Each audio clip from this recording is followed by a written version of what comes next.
Hi, my name is Miss Mary from the YMCA, and I'm very excited to be with you today. Today we're going to be reading this story called Let's Eat, What Children Eat Around the World by Beatrice Hollier. Today's story comes from the Healthy Schools, Healthy Communities curriculum developed by the Michigan Fitness Foundation. Let's take a minute to take a peek at our cover, and using the title and the pictures you see, try to come up with a prediction or a guess. What do you think our story is going to be about today? What foods do you think children from different parts of the world like to eat?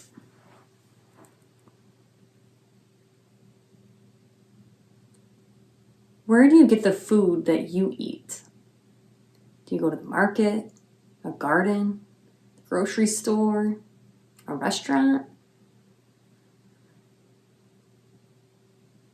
When you want to make a sandwich, what do you have to do to get bread?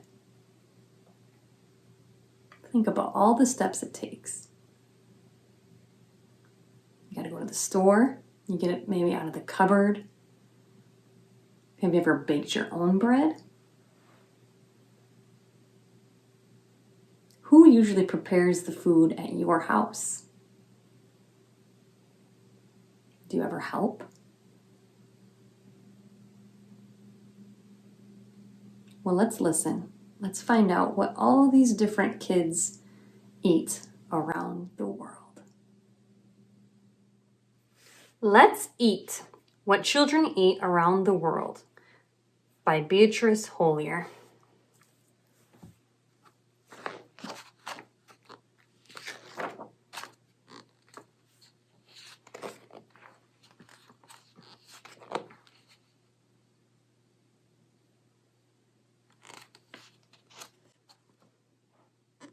South Africa.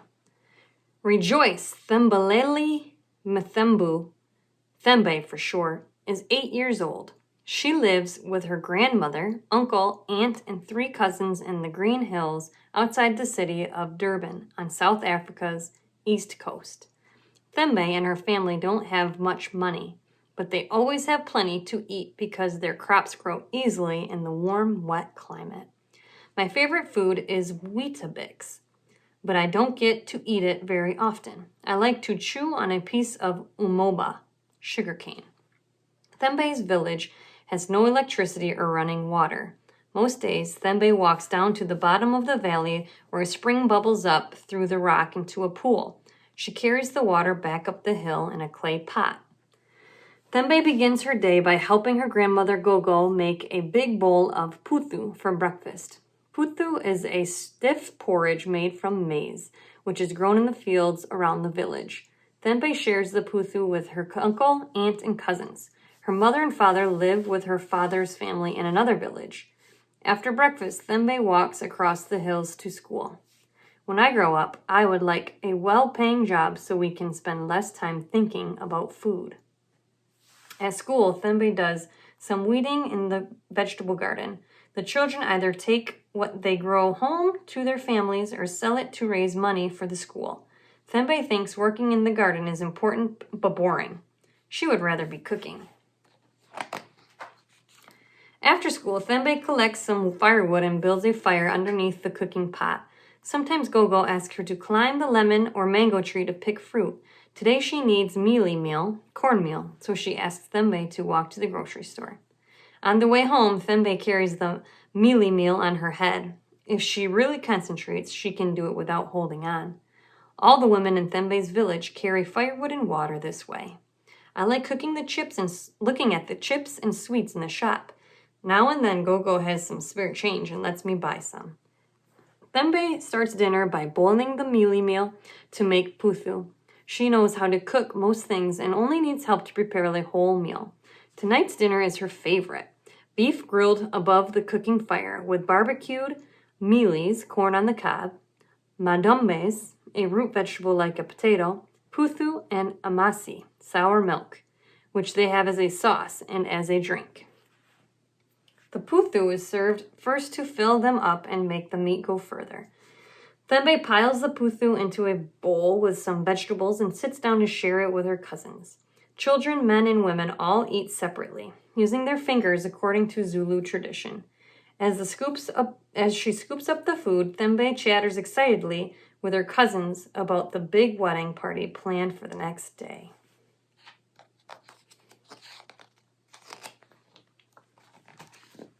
Mexico. Luis Emmanuel Sanchez Jimenez is 6. His family's pet name for him is Cueco, but his teachers call him Emmanuel, which he likes better. He lives in a small town called Magdalena, between the countryside and Mexico City. Mexico City is one of the world's most populous cities. Magdalena is high up, so the air is fresh and cool. From the church, you can look down into the valley. Magdalena was once a farming village. Now most people who live there go to work in the city every day. Luis's father drives him there and back in his bus. Luis lives in a 2-room house with his parents and sister. His grandparents farm a small plot of land nearby. They grow corn and keep sheep and chickens. Luis enjoys collecting eggs and seeing how food grows, but what he likes best is learning to look after the sheep. When Luis gets up in the morning, he washes his face with water from a big cement basin in the courtyard. Then he has some cold rice pudding or cornflakes and chocolate milk. His school has running water, so he brushes his teeth there after the morning snack break. I have juice and a cake at school, but sometimes I don't eat it because I want to go off quickly and play with my friends. Luis is too excited to eat his cake today. It is the start of the Christmas holidays, and his parents are coming to see him perform in the class nativity play. While Luis waits for his turn, he watches his classmates tell the story of El Burrito de Belén, a small donkey who travels to Bethlehem.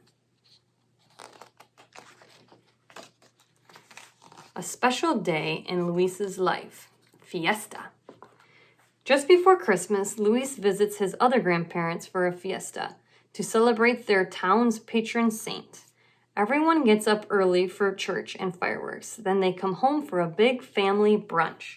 Luis eats sweet bread, although his mother encourages him to try some scrambled egg, refried beans, or fish soup. There are piles of hot tortillas on the table. Luis likes to eat his tacos with a spicy tomato sauce. His grandmother makes it with chopped tomatoes, onions, green chilies, and cilantro. She also adds a pinch of salt and a squeeze of lime juice. My favorite food is tacos with tuna fish or cheese. I can eat 6 of them at one meal. As night falls, Luis's mother and father take him and his sister to the fairground in town. The streets have been decorated with flowers and streamers. People crowd around stalls that sell every kind of food and drink. Luis chooses a taco from one stall, then an ice cream with fresh fruit from another. Luis stays up very late to enjoy the fiesta. The best part is the fairground rides. Although they whirl him around so fast, he's glad his father is holding on to him. He's looking forward to 2 more days of celebrations and feasting before he goes home to Magdalena for Christmas. France. Jordan Pinier is 8 years old. He lives in a village called Saint-Gervais in the Limousin region of southwest France. Jordan's father and mother, Jean-Marc and Genevieve, own a bar and restaurant. People come for breakfast, lunch, and dinner, as well as in between for drinks and snacks. Jordan often works in the kitchen with his father and helps his mother look after the guests. My favorite things to eat are hamburgers, steak, fries, chicken, garlic bread, and chocolate cake. Oh, and oysters. On weekends, Jordan loves climbing trees in the forests outside his village. He usually says hello to a herd of Limousin cattle on the way. People visit Limousin from all over the world to enjoy the good cooking and the beautiful countryside. Jordan has his breakfast in the bar. He dips his pain au chocolat, flaky pastry filled with chocolate, or some baguette, long thin bread, with chocolate spread, into hot chocolate served in a special breakfast bowl. He finishes quickly so that he'll be in time for the school bus when it stops outside the restaurant. I get up late and rush my breakfast on school days, but on weekends I wake up early, so there's more day for me. School lunch today is vegetable soup, then turkey with peas and carrots, then fruit and cheese. The children have a different 3-course meal every day. Breakfast is always a light meal in France, so lunch is important. And Jordan is hungry. Today he eats the soup and the turkey, but he thinks the peas and carrots are too mushy. Jordan likes his father's cooking much better. He also prefers to eat at home because it's not so noisy.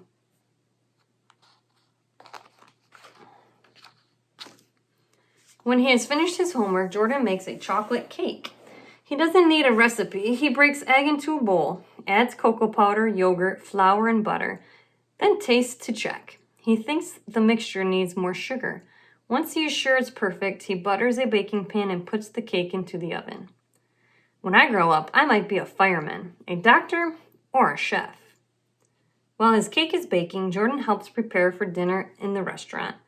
He cuts the baguettes with a special slicer and carries a basket of bread to each table.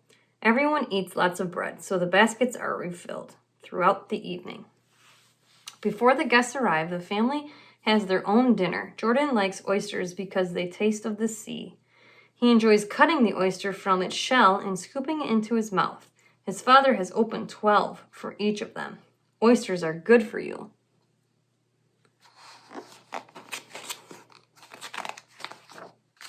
A special day in Jordan's life, mushrooming. Early on Saturday mornings in the autumn, Jordan and his father, Jean-Marc, go hunting for mushrooms.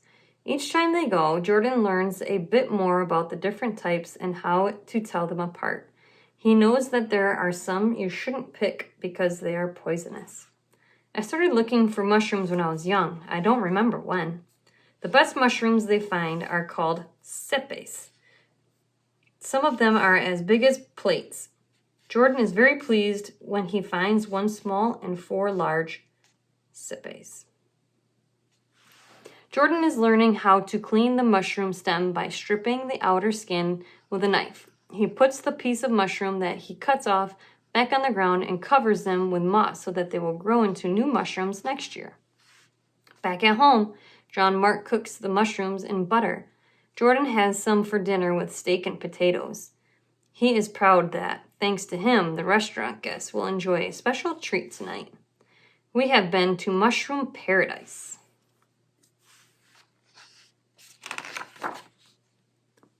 India. Yamini Arora lives with her parents, sister, and grandparents in Kolkata, one of India's biggest cities. Until 2001, it was known as Calcutta. Yamini and her older sister, Sahani, are named after ragas, which are forms of Indian classical music. From her home in the tall apartment building, Yamini can see the Hooghly River, which runs through the center of the city. Lots of people take the ferry across the river every day to go to work. The Howrah Bridge, which was made in the United Kingdom, is a famous landmark. Yamini's grandmother, whom she calls Amiji, helps to cook and care for the family. Yamini adores Amiji and loves to spend time shopping and cooking with her. As soon as she wakes up, she goes to find Amiji for a cuddle. Yamini has a light breakfast because school starts very early in the morning. She drinks a big mug of milk and eats a few cookies, which she likes to share with her grandmother. Dadu, some days she eats a bowl of chocolate cereal flakes. On weekends, when there is more time, she has toast and sometimes an egg. On the way to school, her mother, Yamini, sees a street vendor selling guavas and stops to buy one. She will eat it for tiffin, her snack at school break. Yamini likes to eat fruit every day, especially mangoes and watermelon in summer. In winter, she has guavas, bananas, papayas, apples, oranges, or berries. Today for tiffin, I've got popcorn, cucumber, guava, and a cookie. Sometimes I don't like my tiffin, and I give it to the birds.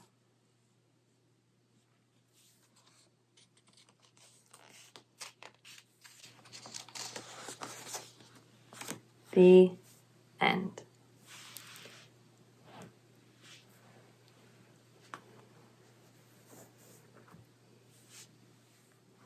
Very good job listening today. I have a few questions to see how well we were paying attention. What are some of the activities related to the food that the children in this book participated in? What did they have to do to get their food? Then gardening, harvesting, cooking, serving, gathering wood, shopping and baking, lots of different activities. How was your life different from the lives of the children in this book? What were some differences that you noticed?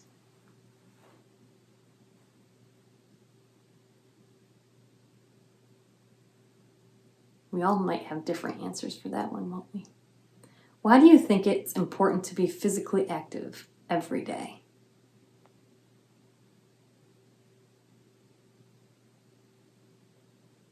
Exercise helps our muscles, helps our heart, helps us fight sicknesses, all kinds of good things when we are physically active every day.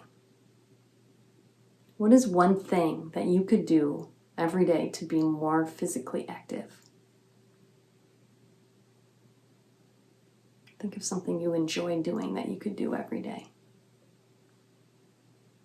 I like going for walks and riding my bike, and working in the garden, just like some of these kids. Awesome job listening today. Thank you for having me, and we'll see you soon.